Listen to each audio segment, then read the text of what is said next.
KGF United front ವತಿಯಿಂದ Kolar deputy commissioner ಸನ್ಮಾನ್ಯ MR. Ravi ಅವರಿಗೆ ನಾವು ಹೃತ್ಪೂರ್ವಕವಾದ ಧನ್ಯವಾದಗಳನ್ನು ಅರ್ಪಿಸುತ್ತೇನೆ. ಕಾರಣ ಇಷ್ಟೇ, ಸಡನ್ ಆಗಿ ಬೇತಮಂಗಲ ಕೆರೆಗೆ ಇವತ್ತು ಅವರು ಆಗಮಿಸಿದ್ದಾರೆ. ಅಲ್ಲಿ ಮಾಧ್ಯಮದಲ್ಲಿ ಅವರು ಮಾತಾಡುವ ಸುದ್ದಿಗಳನ್ನು ನಾನು ಕೇಳಿದಾಗ ನಿಜವಾಗಲೂ ಅವರು ಬೇತಮಂಗಲ ಕೆರೆಯನ್ನು ಒಂದು ಟೂರಿಸ್ಟ್ ಸ್ಪಾಟ್ ಆಗಿ ಹಳೆ ಪದ್ಧತಿ ಹೇಗಿತ್ತೋ ಅದೇ ರೀತಿಯಲ್ಲಿ ಮಾಡೋದಕ್ಕೆ ಎಲ್ಲ ಕ್ರಮಗಳನ್ನು ನಾನು ತಗೊಳ್ಳುತ್ತೇನೆ ಅಂತ ಒಂದು ವಿಚಾರವನ್ನು ಅವರು ಸ್ಪಷ್ಟಪಡಿಸಿದ್ದಾರೆ. ಅದೇ ಸಂದರ್ಭದಲ್ಲಿ ಈ ಪಾಲಾರ್ ನದಿ ನೀರು ಬೇತಮಂಗಲ ಕೆರೆಯಲ್ಲಿ ತುಂಬಿ ಹರಿತಾ ಇದೆ.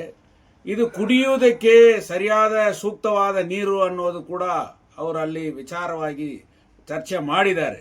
ಆ ಸಂದರ್ಭದಲ್ಲಿ ಕೆಜಿಎಫ್ ಜನರ ವಿಚಾರವನ್ನು ಮಾಧ್ಯಮದ ಸುದ್ದಿಗಾರರು ಅಲ್ಲಿ ಅವರಿಗೆ ಕೆಜಿಎಫ್ನಲ್ಲಿ ಕುಡಿಯೋದಕ್ಕೆ ನೀರಿಲ್ಲ, ಇಲ್ಲಿ ಎಲ್ಲರೂ ಕೂಡ ಬಿಂದಿಗೆ ನೀರನ್ನು ಮಾರಾಟಕ್ಕೆ ತಗೊಂಡು ಕುಡಿತಾ ಇದ್ದಾರೆ, ಅದರಿಂದ ಹಲವಾರು ಹೆಲ್ತ್ ಇಶ್ಯೂ ಬರ್ತಾ ಇದೆ ಅಂತ ಕೂಡ ಅಲ್ಲಿ ಮಾಧ್ಯಮದವರು ಅವರಿಗೆ ತಿಳಿಸಿರುವ ವಿಚಾರ ಕಂಡು ಬರ್ತಾ ಇದೆ. ಆದ್ದರಿಂದ ಕೆಜಿಎಫ್ಗೋಸ್ಕರ ಬೇತಮಂಗಲ ಕೆರೆಯನ್ನು ಬ್ರಿಟಿಷ್ ಅವರು ಸ್ಥಾಪನೆ ಮಾಡಿದರು. BGML ಮುಚ್ಚುವ ತನಕ ಆ ನೀರು ಕೆಜಿಎಫ್ಗೆ ಬರ್ತಾ ಇತ್ತು. ತದನಂತರ ಅಲ್ಲಿರ್ತಕ್ಕಂಥ ಪೈಪ್ ಕನೆಕ್ಷನ್ಗಳನ್ನ ಡಿಸ್ಮ್ಯಾಂಡಲ್ ಮಾಡಿದರು.